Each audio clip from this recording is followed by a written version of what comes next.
24 million viewers tuned in to watch a single women's college basketball game. Before the absolute frenzy of the WNBA draft, where teams were forced to move into massive NBA arenas just to accommodate her fans. Before LeBron James, the defining icon of this basketball generation, was forced to sit back on his podcast and witness history unfold in real time.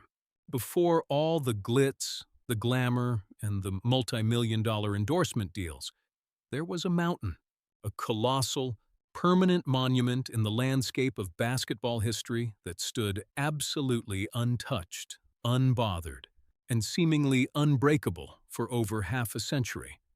A record so mathematically impossible, so deeply entrenched in the mythological lore of college basketball, that absolute generations of legends passed through the game without ever coming close. We are talking about the ultimate titans of the hardwood. We are talking about Michael Jordan at North Carolina. We are talking about Larry Bird at Indiana State, Magic Johnson at Michigan State, Steph Curry at Davidson, and J.J. Redick at Duke. None of them could touch it. It was considered the unbreakable curse of college hoops, a statistical anomaly that was frozen in time forever. But then, out of nowhere, came a girl from West Des Moines, Iowa. A player armed with a limitless, logic-defying shooting range and the kind of ruthless, cold-blooded killer instinct forged not in the glitz and glamour of national media expectations, but in empty, echoing gymnasiums where absolutely nobody was watching. From the very second she stepped onto the collegiate stage, she didn't just chase basketball history, she took a sledgehammer to it. She completely rewrote the laws of physics on the court, pulling millions of new eyes into women's basketball and shattering every single outdated assumption about what a female athlete was truly capable of. This isn't just a simple story about a scoring record being broken on a random Thursday night. This is the story of a revolution, a cultural earthquake that shook the foundations of sports media. The record that defined an entire generation and birthed the most lucrative era in the history of women's basketball. Welcome to the absolute rise, the dominance, and the undeniable legacy of Caitlin Clark. To truly, deeply understand the magnitude of what Caitlin Clark accomplished, you first have to understand the absolute fortress she was walking into. The NCAA all-time scoring record was never just a number on a stat sheet. It was a brick wall, a ceiling so astronomically high that the most celebrated, god-tier players in the history of the sport couldn't even reach the halfway mark before their college careers came to an end. For more than 50 years, this mythical record was held by one man, Pistol Pete Maravich, a legendary, wizard-like Louisiana State University guard who absolutely dominated the college circuit between 1967 and 1970. Maravich didn't just score points. He put on magical theatrical shows. He finished his collegiate career with 3,767 career points, a total so freakishly extraordinary that it remained a holy grail, completely untouched and entirely uncontested for over half a century after he took his final shot on campus. But here is where the story gets completely insane, and where you have to truly respect the history of the game. What makes Pete Maravich's record feel almost alien, and what makes Caitlin Clark's eventual triumph over it even more staggering, is the brutal, unforgiving context in which those original points were scored. Listen to these absolute facts.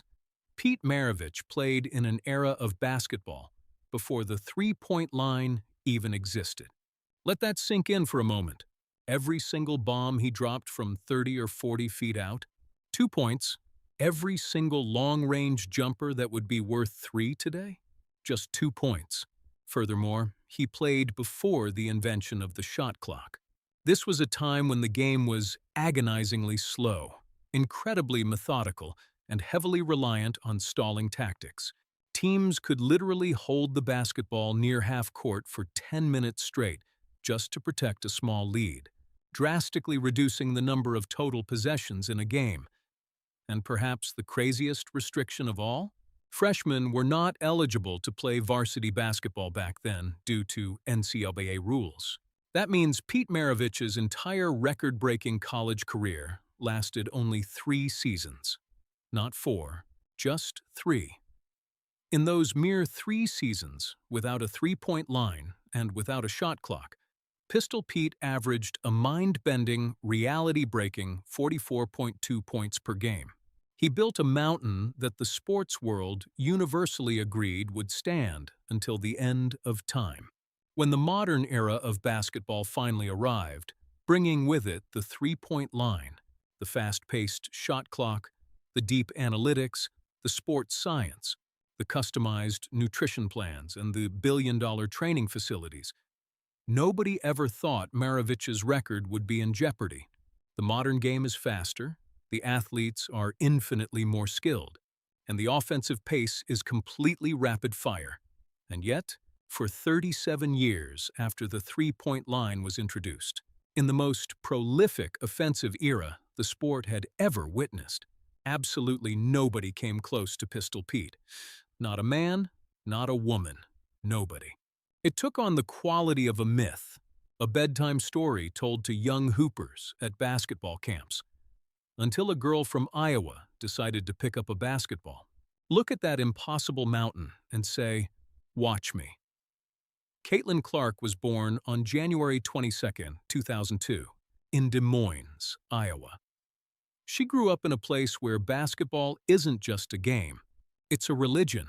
In the quiet suburbs of Ames, the rhythmic thud of a basketball echoing off a concrete driveway was as natural to her as the sound of the Midwestern wind. Her father, Brent Clark, played college sports. Her brothers were fierce, uncompromising competitors.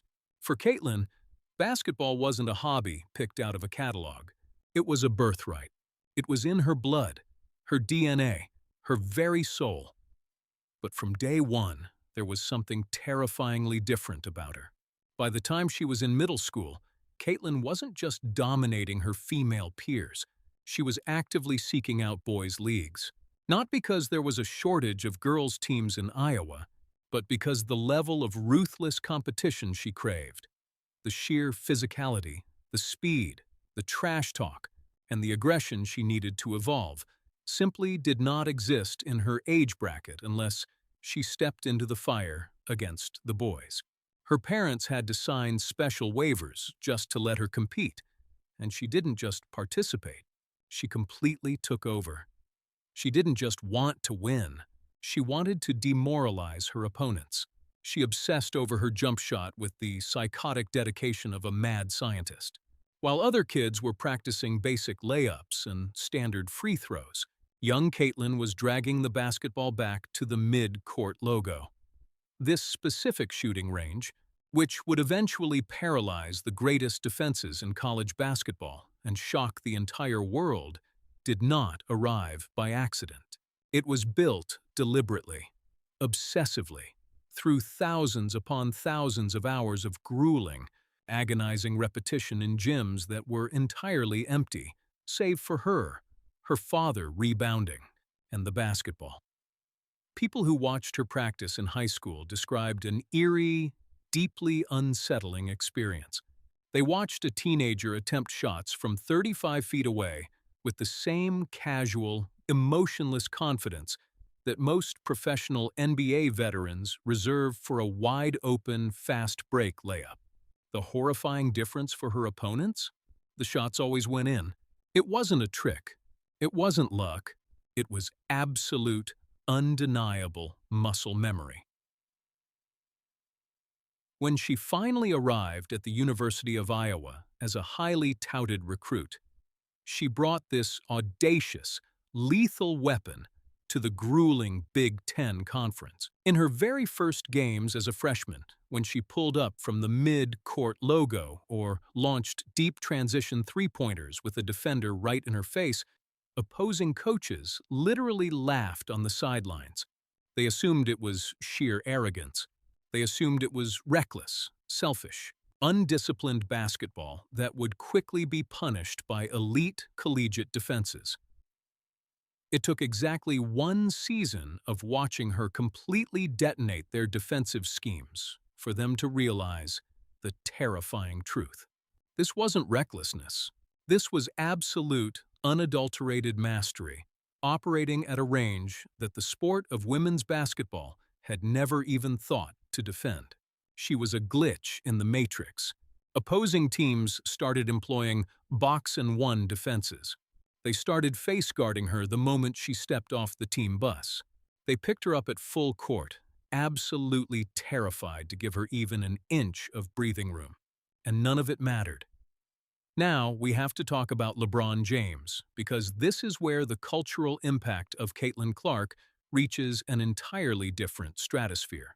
When LeBron entered the national consciousness as an unstoppable high school phenom in the early 2000s, the conversation about the greatest basketball player in history naturally shifted. He was dubbed the Chosen One on the cover of Sports Illustrated before he had even logged a single second of professional basketball. He skipped college entirely, jumping straight from high school to the NBA, leaving Maravich's collegiate record safely untouched. But the reason the LeBron James comparison resonates so deeply and so accurately with Caitlin Clark isn't just because of the points on the board. It's because of the crushing, suffocating burden of expectations. LeBron James became the ultimate, defining symbol of individual greatness, burdened with the mathematically impossible task of carrying an entire sport's expectations on his broad shoulders, while the whole world waited and, in some cases, prayed for him to fail. When Caitlin Clark began approaching Pete Maravich's untouchable mountain, the sports media instinctively reached for that exact same language of greatness. She wasn't just a great college player anymore. She was a cultural phenomenon operating on the exact same frequency as LeBron James, Michael Jordan, and Tom Brady. And she earned every single ounce of that impossible comparison. What truly separated Clark from every single elite scorer that came before her, and what made LeBron James himself speak out in absolute awe of her game, was her vision. Great scorers are relatively common in basketball. You can find players who can drop 30 points a night if they take enough shots. But players who can drop 30 points while absolutely ripping a defense apart with 9 assists? Players who can hit a heavily contested logo 3 and on the very next possession, throw a no-look, behind the back, thread the needle pass in transition through 3 defenders to hit a teammate perfectly in stride. That is not common. That is generational, once-in-a-lifetime magic. In the 2023-2024 season, she didn't just carry the Iowa Hawkeyes. She elevated every single player on her roster to heights they never thought possible.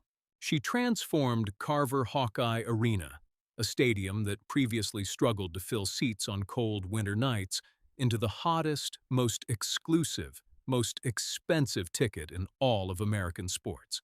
They were selling out arenas not just at home, but across the entire country. Opposing fans were literally buying out their own stadiums, wearing opposing colors, just to witness her break their own team's hearts in person. It all culminated in the season that completely rewired the history books forever, the unforgettable 2023-2024 campaign. By the time the season tipped off, the whispers had turned into deafening, unavoidable roars. First, she hunted down Kelsey Plum's all-time NCAA women's scoring record. She shattered that with a trademark logo 3. Then, the crosshairs locked onto the ultimate prize, the final boss of basketball history, Pete Maravich.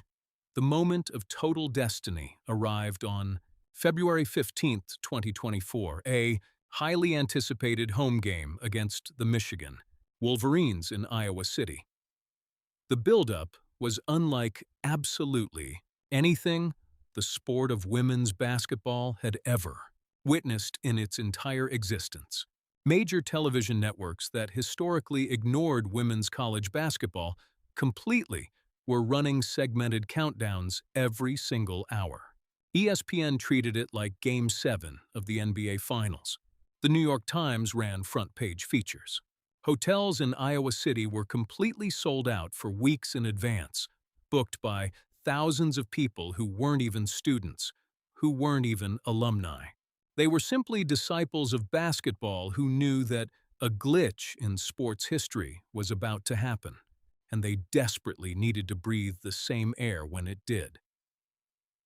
Clark entered the game against Michigan, needing only 8 points to pass Pistol Pete. 8 measly points. For a player averaging over 30 a night, it was essentially a guarantee. When she stepped onto the hardwood, the atmosphere wasn't just loud, it was electric, suffocating, and historic. The crowd was on its feet before the referee even tossed the ball in the air for the opening tip-off.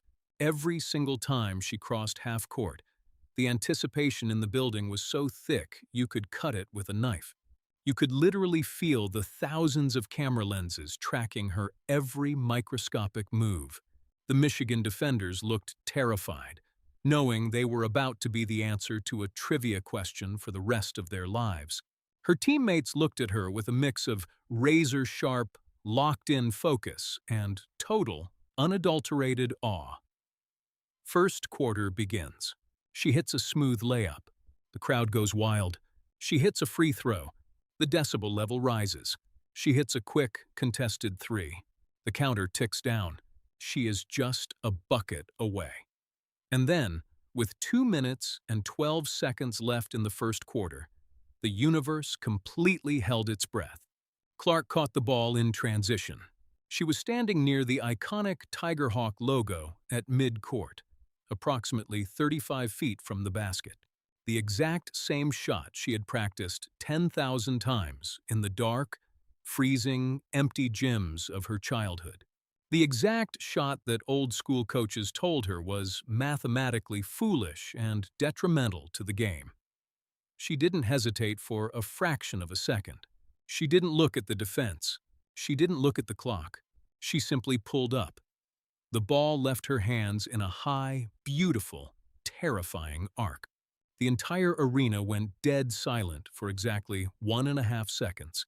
The thousands of fans, the media, the opposing bench, everyone just watched this orange sphere float through the air, as if time itself had completely frozen.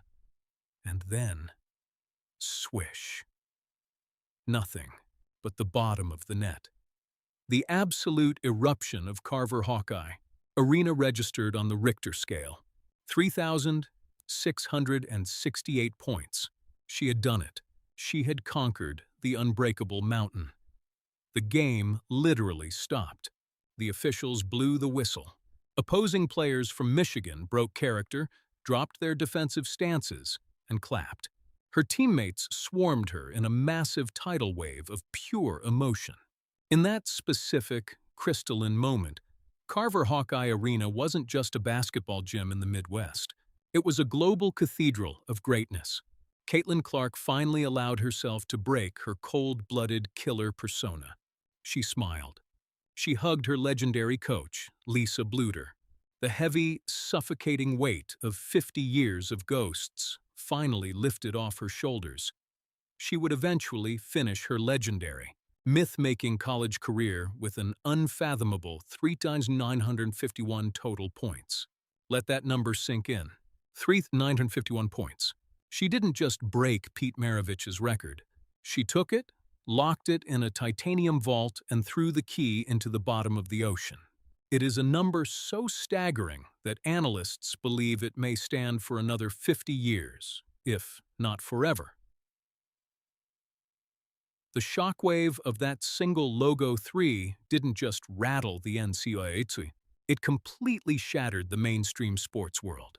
The reaction was not some polite golf clap acknowledgement. It was pure, unadulterated shock from the highest levels of professional sports. Veteran broadcasters, men who had sat courtside for Michael Jordan's legendary flu game, men who had called Kobe Bryant's 81-point massacre against the Raptors, were speaking on live television with their voices actively shaking. They were witnessing a 22-year-old girl bend the very fabric of basketball reality to her absolute will. LeBron. James immediately took to social media and his Mind the Game podcast platforms to lay down the law to his millions of followers. He publicly praised her unprecedented shooting range, her elite basketball IQ, and her generational passing ability, cementing her legacy in real time. When the king of basketball bows to your greatness, the debate is officially over. The tired, outdated argument that women's sports couldn't pull mainstream primetime numbers was systematically dismantled, completely destroyed, and buried deep underground by Caitlin Clark. Let's talk about the raw, unfiltered economic numbers, because while opinions can be debated, statistics and dollars absolutely do not lie. This is what sports business analysts have officially dubbed Clarkonomics. During the 2024 NCAA National Championship game between Iowa and the unstoppable, undefeated juggernaut of the South Carolina Gamecocks, led by Dawn Staley, an astonishing 24 million viewers tuned in. 24 million. That made it the most watched college basketball game, men's or women's, in over 3 decades. Let me repeat that, because it deserves to be etched in stone. She outdrew the men's tournament. She outdrew the NBA playoffs. She outdrew the World Series. She became the absolute, undisputed, undeniable face of basketball in America. When the college fairy tale finally ended, the real commercial business began. In April 2024, the WNBA draft wasn't just an administrative event. It became a massive, primetime, red carpet spectacle. Dressed in head-to-toe Prada, Clark waited as the Indiana Fever selected her with the number 1 overall pick. The moment her name was called, the Caitlin Clark economy went into hyperdrive. The Indiana Fever's ticket sales exploded by over 1,000%.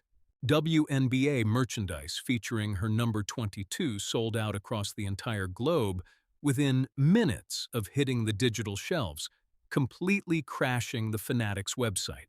Teams across the league suddenly had to scramble, moving their home games against Indiana out of their standard, intimate arenas and into massive, sprawling NBA-sized stadiums just to accommodate the tens of thousands of frantic, desperate fans trying to get a glimpse of her. Her rookie season in the WNBA proved immediately that she wasn't just a college system player who got lucky. She was the absolute system, the fierce, bitter rivalries, the intense physicality of grown professionals trying to bully the new rookie, the flagrant fouls, the relentless media scrutiny. She absorbed absolutely all of it with a smile. She took the hardest hits the league had to offer, got right back up, and responded by dropping logo threes and no-look dimes right in their faces, ultimately breaking the WNBA rookie assist record and proving she belonged among the absolute elite. When you step back from the blinding stadium lights, from the absurd 3,951 collegiate points, and from the multi-million-dollar television deals, you realize that the story of Caitlin Clark is so much bigger, so much deeper, and so much more profound than a scoreboard. It is the story of what happens when an extraordinary, once-in-a-century anomaly arrives in a sport at the exact, precise millisecond that the sport desperately needs a savior.